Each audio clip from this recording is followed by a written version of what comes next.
അല്ല നിങ്ങൾ എങ്ങോട്ടാ രാവിലെ തന്നെ പോണേ? നമ്മള് കൊണ്ടോട്ടിക്ക്. ആടെന്തേത്തിന് പോവുക? അല്ല നിങ്ങൾ എപ്പോഴാ തിരിച്ചു വരിക?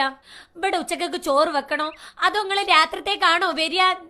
അല്ല നിങ്ങൾ രാത്രിത്തേക്ക് എന്തോ തിന്നിട്ടാണോ വരിക? എന്താണ് നമ്മൾ ചെയ്യേണ്ടത്? നിങ്ങളൊന്ന് പറഞ്ഞു.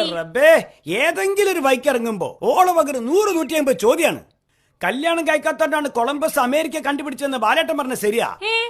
കല്യാണം കഴിച്ചില്ലെങ്കിലേ ഇവിടുന്ന് അങ്ങോട്ട് ഇറങ്ങുമ്പോ 100 ചോദ്യങ്ങൾ കേട്ടിട്ട് നമ്മള് പണ്ടാറടങ്ങി അങ്ങോട്ട് പോകില്ല എന്ന് പറഞ്ഞാൽ കൊളംബസിന് അമേരിക്ക കണ്ടുപിടിക്കാൻ പറ്റിയോ?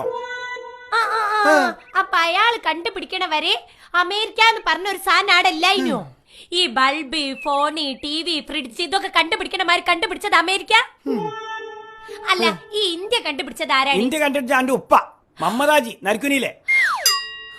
അല്ലോ എന്നിട്ട് ഉപ്പ എന്നോട് പറഞ്ഞില്ല. അല്ലെങ്കിൽ ഉപ്പ അങ്ങനെ എത്ര വലിയ വലിയ കാര്യം കണ്ടുപിടിച്ചാലും ഉപ്പ ഒരക്ഷരം മിണ്ടൂല. അഹങ്കാരമില്ലാത്തൊരു മനുഷ്യനാണ് ഇഞ്ച ഉപ്പ. വല്ലാത്തൊരു വിവരം തന്നെയാണ് പത്തു എനിക്ക്. നിങ്ങൾ എന്നെ കളിയാക്കരുതിട്ടോ. ഇന്ത്യ കണ്ടുപിടിച്ച ഗാന്ധിജിയാണ് എനിക്കറിയാം. കൊല്ല അതുകൊണ്ടാണ് നമ്മളെ നോട്ടുമ്പളൊക്കെ ഗാന്ധിജിന്റെ ഫോട്ടോ പറയേണ്ടത് കേട്ടോ.